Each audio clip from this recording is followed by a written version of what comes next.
Hello, everyone. Welcome to another episode of Content Supply Live. Kate and I are here today to talk about our favorite Super Bowl ads from the 2025 Super Bowl that happened just last night. I know a lot of people were watching the Super Bowl for the football.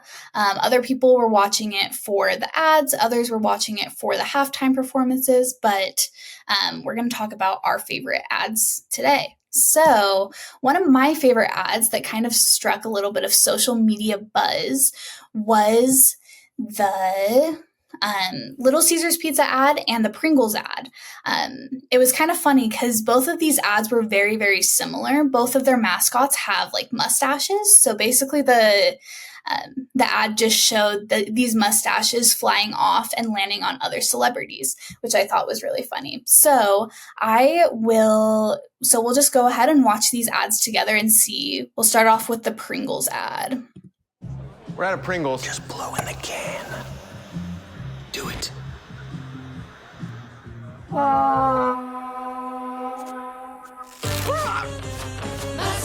to thank our fans.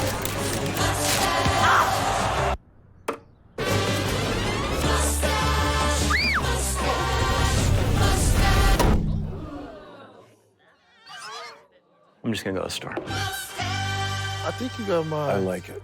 Okay, that was awesome. That was so funny. Every time I see some of these ads, I'm like, how much? My mind just instantly goes to like, how many millions of dollars do they put into production? Because these are really like, think about all those influencer partnerships have to pay, and then like the whole production for each of those scenes, which are like 0.5 seconds. It blows my mind. But it was super interesting. I like that ad a lot. I think it's super creative, but I'm curious to see this other ad that you said was super similar. Yeah. So let me find this one. Right. Little Caesars Crazy Puffs. All right. Whoa.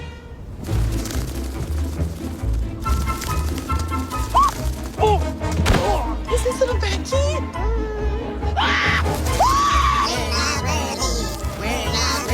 Birthday cake comes in. It is so cute. My dad's eating Crazy Puffs again. Don't ask. Whoa. Have you tried the new bacon ones? There are bacon ones? Pizza. So you can just see how similar those two ads are. Like, I think it's so just really funny how like they didn't, I don't know. I guess these two brands probably don't talk a lot. Like Pringles probably doesn't like associate themselves with Little Caesars too much, you know? But it's funny that their ads were just so similar. I wonder what the story is behind that. Like, did they have the same advertising company do them and rip off their idea? Or did ChatGPT like spit out the same idea for both of those companies? Or was there some sort of whistleblower that gave the Little Caesars idea to Pringles or vice versa? I'm super interested to learn more about this. Yeah, I have no idea, but it was funny because on the Little Caesars Pizza Instagram account, Pringles actually commented on like when they shared their ad, and they were like, "Oh, like maybe we have to collab sometime," just because their ads were so similar, even though it wasn't planned. So, anyways, I thought that was just really cool, really interesting. But I'm interested to see what your ad is, Kate. What was your favorite ad of the Super Bowl? So my favorite ad was from the company Rocket. I'm actually a huge fan of Rocket Money, but Rocket is like the parent company of Rocket Mortgage, Rocket Homes, Rocket Loans. So they're just like a finance technology company.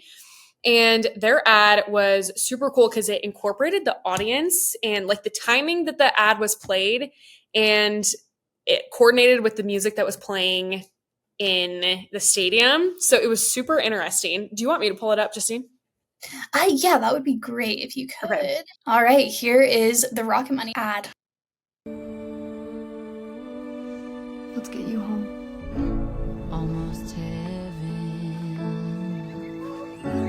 West Virginia, Blue Ridge Mountains, Shenandoah River.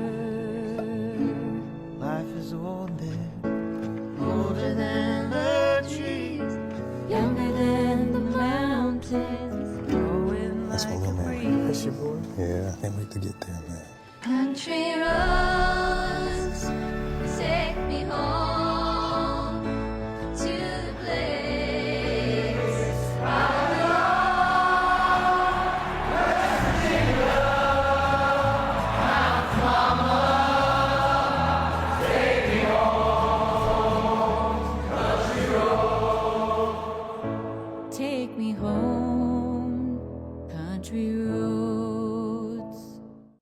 I think the ad is so great. So if you didn't catch it at the end, they had like this extra 20 seconds of ad space where it showed the live footage of the stadium, and it was all of the people in the audience singing along to Take Me Home Country Roads.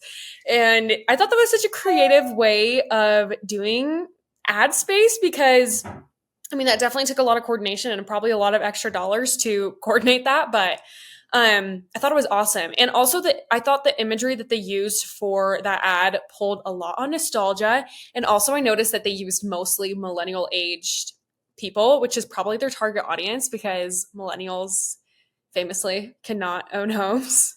And neither can we as Gen Z. But I just find that super interesting. And I love millennials are also super famous for like the feeling of nostalgia. Like they love feeling nostalgic. And I feel like all of those ads or all of those images really evoked like a feeling of nostalgia. And it was just so beautiful. And once again, I'm like, how many millions of dollars did you have to put into that production? Like so many little pieces that had to be produced and coordinated. So I'm fascinated to see like what that process was like putting that all together. Yeah, that would be interesting to just like be a fly on the wall like during like the production meetings like with Super Bowl ads just to see like where these ideas came from. Because I know that like when I was watching this Rocket ad, because I noticed too that like they panned directly to the audience and then they started like singing Take Me Home Country Roads. And I was a little confused at first. I was like, did they like cut this ad short? I was like, when I was actually watching the Super Bowl, I was just super confused at that part. But now like watching it back, like I understand it a little bit more. Maybe I wasn't fully paying attention to this ad when it came up. That's probably why I was confused. But yeah, no, I definitely think that like the nostalgia and everything of this ad and so many other ads during the Super Bowl this year just really helped, especially with like the millennial and Gen Z audiences a little bit. I know that last week we talked about a couple of ads like I guess it was the ad promo for Instacart where it took a lot of the characters and stuff from other brands and it put it all in one commercial for the Instacart commercial. And I think that was really smart just because it plays into the nostalgia of, you know, these different generations, takes them back to their childhoods, all the special times. But yeah, I love it. So fascinating. Yeah, but it was a good Super Bowl for ads. I'm wondering, I'm like, do you guys have to start planning your next ad today? Like, I'm like, that was so much coordination, so much money. I'm like, I wonder how far in advance they have to start planning. Probably very far. So they probably do. Yeah, I would think that it would be at least like 9-10 months out. They have to start planning their next Super Bowl ad. Just because they spend like $8 million on this 30-second ad spot. But then you have to take into account all the money and time that the actual production of these ads costs. Both in like money and in time. So just so crazy.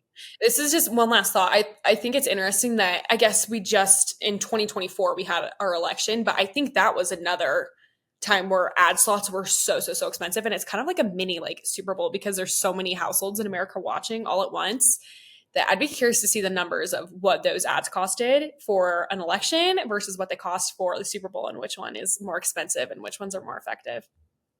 Yeah, I would be interested in knowing that as well. I feel like election ads aren't as entertaining as the Super Bowl ads. Like, I feel like so many tune in. It's lighthearted, Yes.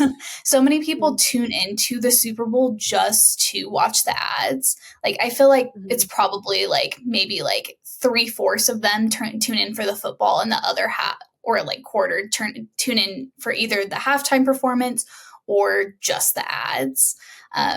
So, I mean, they have to make them so good. But yeah, I would be interested to see those numbers as well.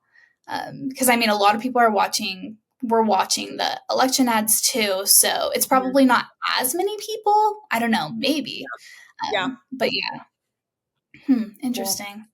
Another ad that I was just going to bring up really quick. So this was just a 30-second ad. I'm not sure if you caught it, but it was Angel Soft. And they just did like a little bathroom break commercial but it was only 30 seconds long. That's so funny.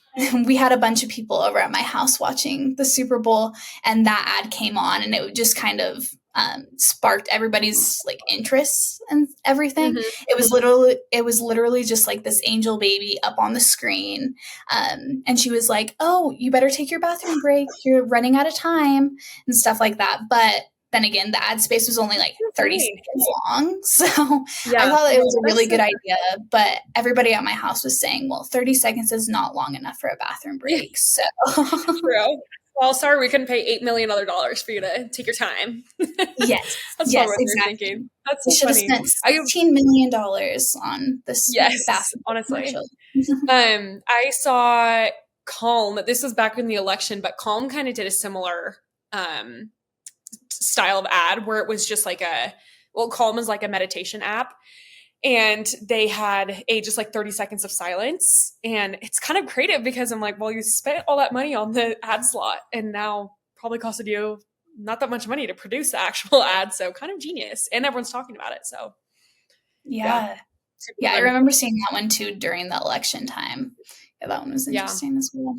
Yeah. But overall, good Super Bowl for ads. It was awesome. Yeah, it was great. Yeah, I think it was much better than last year. I don't remember any like noteworthy ads from last year, but like this year I feel like there was a couple of them. So all right. Well, let us know what you think in the comments. Let us know what your favorite Super Bowl ad was. Let us know if you like the ads that were our favorites. And we will see you next time. Bye.